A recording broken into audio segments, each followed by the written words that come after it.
Hi, TheaterMania. I'm Kelli, Barrett, and we're talking about Doctor Zhivago.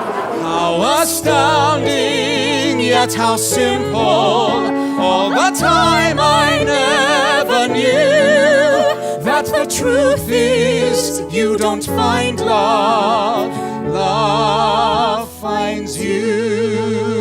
You know, ultimately it's a love story, and ultimately it's about 3 men in love with 1 woman and 2 women in love with 1 man. You're going to hear that answer a lot today.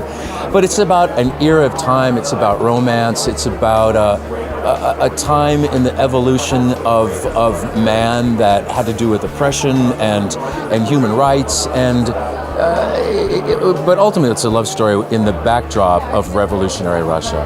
I play Tonia, and Tonia is Dr. Zhivago's wife. They grew up together. After both of his parents die, he comes to live with our family, and we have this beautiful childhood together and essentially fall in love with one another. And then we get married, and then the revolution starts, and he is sent off to the war front as a doctor, and he ends up falling in love with another woman. Yay! Yuri and Zhivago. Well, he studies when he's younger to become a doctor. He basically ultimately meets a girl who I would say, in a nutshell, rocks his world, who he's never experienced before. I don't think he's ever experienced that kind of feeling of connection before with anybody. So he's intrigued by her.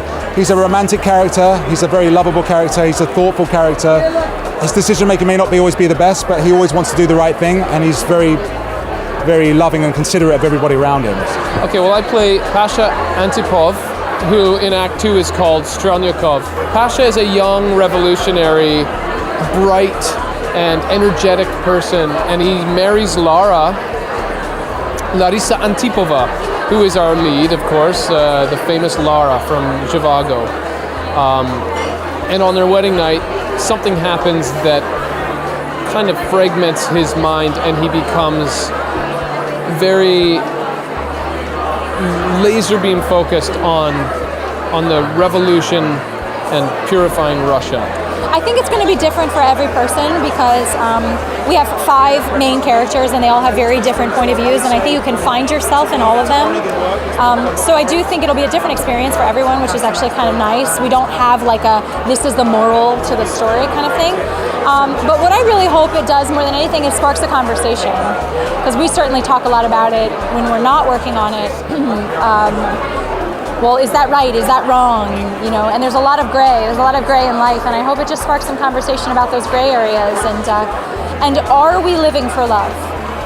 I hope some people ask themselves that question after they leave the theater.